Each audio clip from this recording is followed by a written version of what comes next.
Bismillahirrahmanirrahim. Kaum muslimin muslimah rahimakumullah. Alhamdulillahi rabbil alamin. Wa bihi nasta'in ala umuri dunya waddin.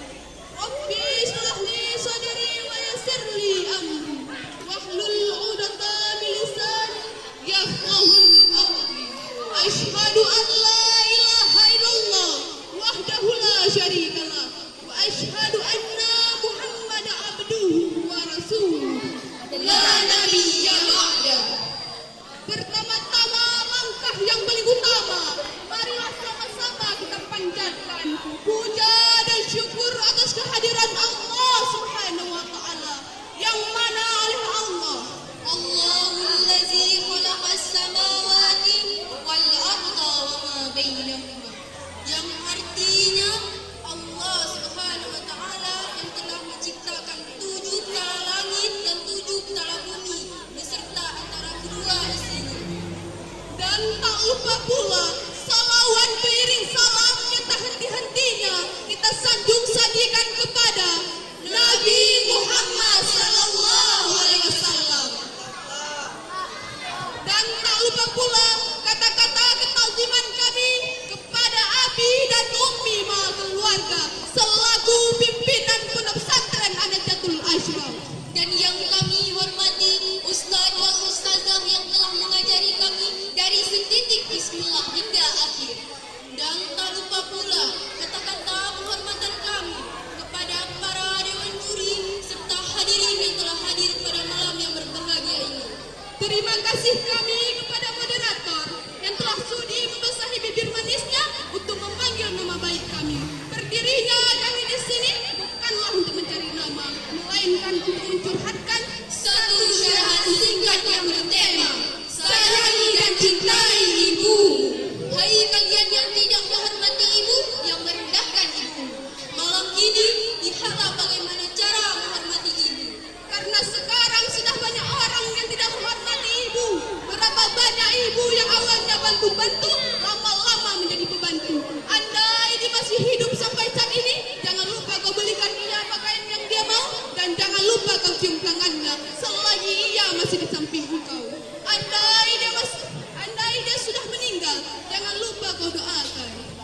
Rabbi firli wali walidayya warhamhuma kama rabbayani saghira.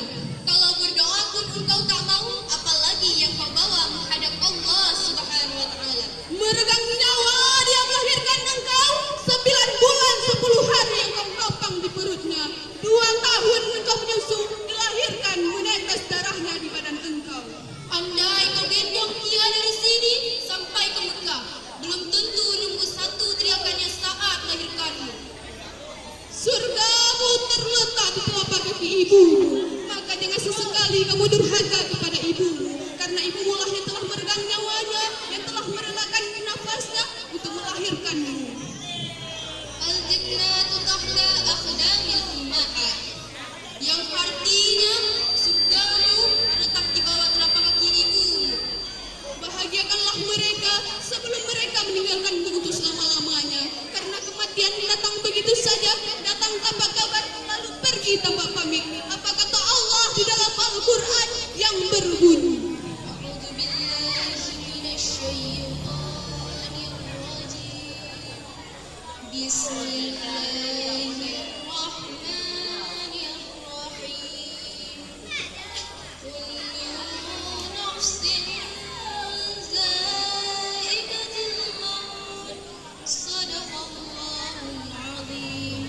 Aku berlindung kepada Allah dari godaan-godaan syaitan yang terkutuk dengan menyebut nama Allah yang Maha Pengasih lagi Maha Penyayang.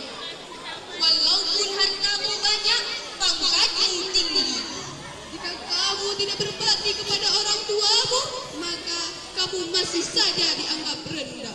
Sehebat-hebat apapun awal mula, kamu tetap anak yang dilahirkan oleh seorang ibu. Betapa susah ia melahirkanmu, sampai merelakan nafasnya untuk melahirkanmu. Tetapi kenapa di saat kamu sudah dewasa, kamu malah durhaka kepadanya, seakan-akan kamu lupa dialah yang telah melahirkanmu. Apa kata Allah dalam Al-Quran?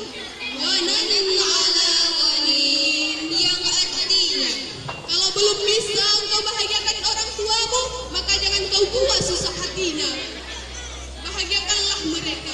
Duit bisa dicari, tapi ibu kalau sudah tiada, Anda akan menyesal seumur masa. Jangan takut duit Anda habis untuk berbakti kepada ibu Anda, karena ibulah yang telah merawatmu sampai kamu sesukses ini.